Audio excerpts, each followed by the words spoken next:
Tout d'abord, merci d'avoir choisi BlueCat Science and Graphics pour réaliser votre projet d'impression. Nous en sommes très contents.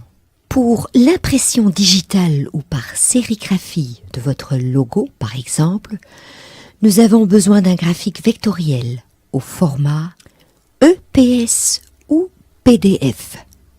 La qualité des autres formats d'impression n'est pas suffisante et vous ne serez pas satisfaite du résultat de l'impression. Ce que nous ne souhaitons pas, et vous certainement pas non plus. Qu'est-ce qu'un graphique vectoriel ? Un graphique vectoriel est un graphique réalisé par ordinateur. Les graphiques vectoriels sont des graphiques simples comme des lignes, des cercles ou des formes quelconques qui se composent de courbes. Un des principaux avantages et caractéristiques du graphique vectoriel par rapport au graphique tramé est le fait qu'il peut être scalé à n'importe quelle taille, sans aucune perte de qualité. C'est-à-dire, il peut être agrandi ou réduit, comme on veut. Nous avons besoin d'un graphique vectoriel original de votre part.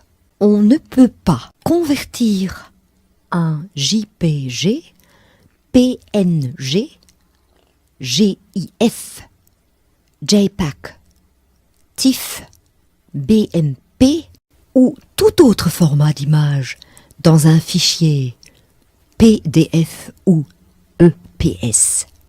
Comment puis-je voir si mon fichier est vectoriel ?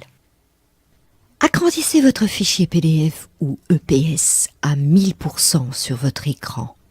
Si, comme dans cet exemple, une pixelisation du graphique apparaît qui rend l'image floue et que vous voyez ce genre de petits escaliers tout au long du contour de votre graphique, ce n'est pas un graphique vectoriel et il ne peut pas être utilisé pour l'impression de votre projet.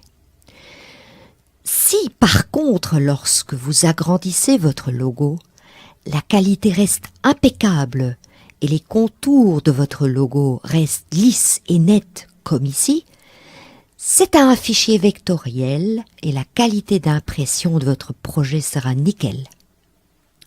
Où puis-je obtenir un graphique vectoriel de mon logo si je n'en ai pas sous la main?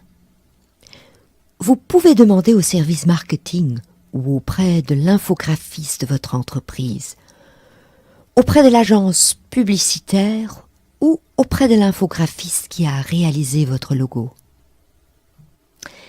Quelques conseils supplémentaires, mais indispensables pour l'impression de votre projet. Votre fichier vectoriel ne doit ni inclure des traits de coupe, des croix de repérage, ni aucun autre élément d'information marginal hors des textes, illustrations ou images à imprimer. Le format de votre fichier doit exactement correspondre au format de votre objet à imprimer. Tous les caractères et tous les textes doivent être convertis en courbes. Toutes les couleurs doivent être définies au format quadrille, CMJN. Si par ailleurs, ni vous-même, ni votre infographiste ne dispose actuellement d'un tel fichier vectoriel, nous vous informons que notre bureau graphique interne se fera un plaisir de le créer pour vous. Veuillez vous renseigner sur le prix supplémentaire pour ce travail auprès de BlueCat Science and Graphics. Nous sommes toujours à votre disposition. Merci beaucoup de votre attention.